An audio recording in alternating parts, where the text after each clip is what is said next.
తాకట్లో ఉన్న బంగారాన్ని విడిపించలేక వడ్డీల మీద వడ్డీలు కడుతూ ఇబ్బంది పడుతున్నారా? అయితే ఇప్పుడే సంప్రదించండి శివ గోల్డ్ కంపెనీ. మీ నమ్మకానికి మా హామీ శివ గోల్డ్ కంపెనీ.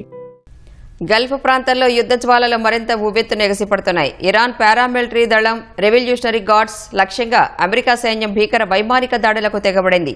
జోర్డాన్లో అమెరికా సైనికుల మృతికి ప్రతీకారంగా ఈ దాడులు జరిగాయి. యుద్ధం ప్రారంభమైనప్పటి నుంచి ఇప్పటి వరకు 16 మంది అమెరికా సైనికులు మరణించగా 430 మందికి పైగా గాయపడ్డారు. జోర్డాన్లోని అమెరికా సైనిక స్థావరంపై ఇరాన్ జరిపిన దాడిలో 2 అమెరికా సైనికులు ప్రాణాలు కోల్పోగా 4 ఆసుపత్రి పాలయ్యారు. మరొక సైనికుడు గల్లంతయ్యాడు. ఈ దాడులకు ప్రతీకారంగా అమెరికా సెంట్రల్ కమాండ్ 8వ రోజు ఇరాన్పై బాంబుల వర్షం కురిపించింది. ఇస్లామిక్ రెవల్యూషనరీ గార్డ్స్ ఐఆర్జీసీ స్థావరాలే లక్ష్యంగా ఈ దాడులు జరిగాయి. పర్వత లోయల్లో దాచిన ఇరాన్ బాలిస్టిక్ క్షిపణులు, డ్రోన్ నిల్వ కేంద్రాలు, తీర ప్రాంత నిఘా వ్యవస్థలు, వైమానిక రక్షణ వ్యవస్థలను అమెరికా క్షిపణులు నామరూపాలు లేకుండా చేశాయి.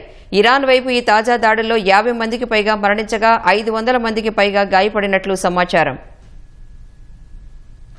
అమెరికా దాడులకు ప్రతిగా ఇరాన్ పొరుగున ఉన్న గల్ఫ్ దేశాలను టార్గెట్ చేస్తోంది. కువైట్లోని పవర్ గ్రిడ్స్, నీటిని శుద్ధి చేసే డీశాలినేషన్ ప్లాంట్స్పై ఇరాన్ విరుచుకుపడటంతో ఆ దేశంలో మంచినీటి సంక్షోభం తలెత్తింది. నిన్న రాత్రి సౌదీ అరేబియాలో కూడా క్షిపణి హెచ్చరిక సైరన్లు మోగాయి. ఇప్పటి వరకు సురక్షితంగా ఉన్న యునైటెడ్ అరబ్ ఎమిరేట్స్ పై కూడా ఇరాన్ కన్ను పడింది. ఇరాన్ ప్రభుత్వ అనుబంధ వార్తా సంస్థ ఫార్స్ ఒక సంచలన ప్రకటన చేసింది.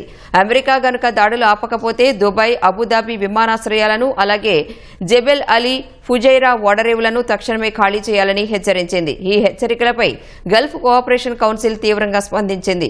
పౌర మౌలిక సదుపాయాలపై దాడులు చేయడం అంతర్జాతీయ చట్టాల ప్రకారం ఘోరమైన యుద్ధ నేరమని మండిపడింది. అత్యంత సంయమనం పాటించాలని గల్ఫ్ దేశాలు పిలుపునిచ్చాయి.